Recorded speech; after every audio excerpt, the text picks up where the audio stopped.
Isang mapagpalang gabi po sa ating lahat. Muli ako si Mia Sebastian and welcome to our daily devotion with Pastor Russell Ocampo. And today, this is the part 2 of Paano Lumalim sa Biblia. So our concept is all about Covenant of Redemption.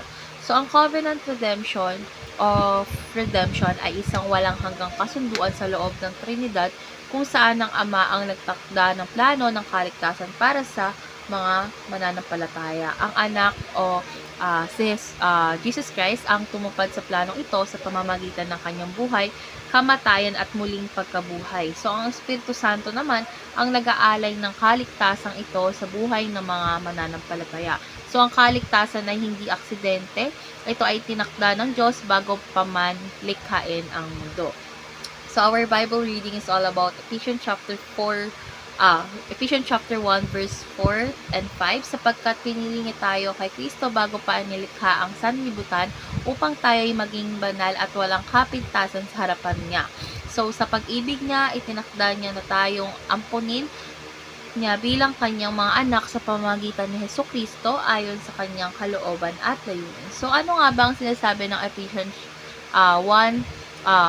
chapter 1 verse 4 and 5. So pinili tayo ng Diyos bago pa man likhain ang mundo. So ipinapakita ng Diyos ang kanyang pag-ibig sa pamamagitan ng pagtatalaga sa atin bilang kanyang mga anak sa pamamagitan ni Kristo. So ang kaligtasan natin ay ayon sa plano ng Diyos, hindi dahil sa ating gawa.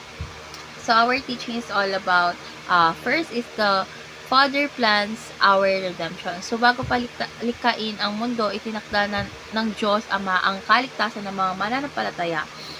So ang plano ng Ama ay batay sa kanyang pag-ibig at biyaya, hindi sa ating sariling gawa o kakayahan. Second, Jesus Christ accomplish our redemption.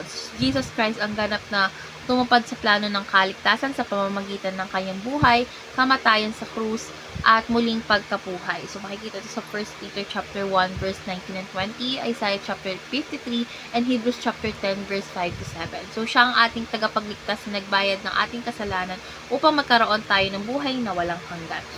Last teaching is the Spirit applies our redemption. So ang Espiritu Santo ang nagbubukas ng ating puso upang tanggapin si Kristo at siya rin ang nagpapalakas sa atin upang mamuhay bilang mga anak ng Diyos. So wala tayong kakayahang magligtas o maligtas ng walang pagkilos ng Espiritu Santo.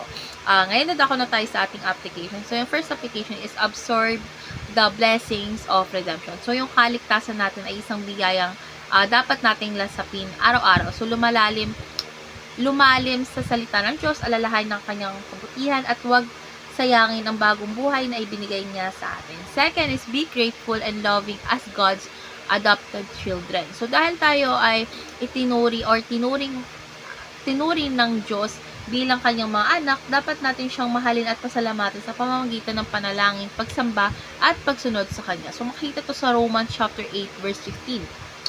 So last is commit your life to serving God. So ang kaligtasan natin na hindi lamang para sa atin, kundi dapat natin itong ipahayag sa iba. So, maging tapat tayo sa paglilingkod at pagpabahagi ng ebanghelyo upang ang iba rin ay maligtas. So, ngayon nadako na tayo sa ating last part, which is our discussion, and our discussion talks about how does each person of the Trinity play a role in our redemption. So, ang ating kaligtasan kasi ay isang gawa ng buong Trinidad. So, una, syempre yung Ama ang nagtakda ng plano ng kaligtasan mula pa sa walang hanggan.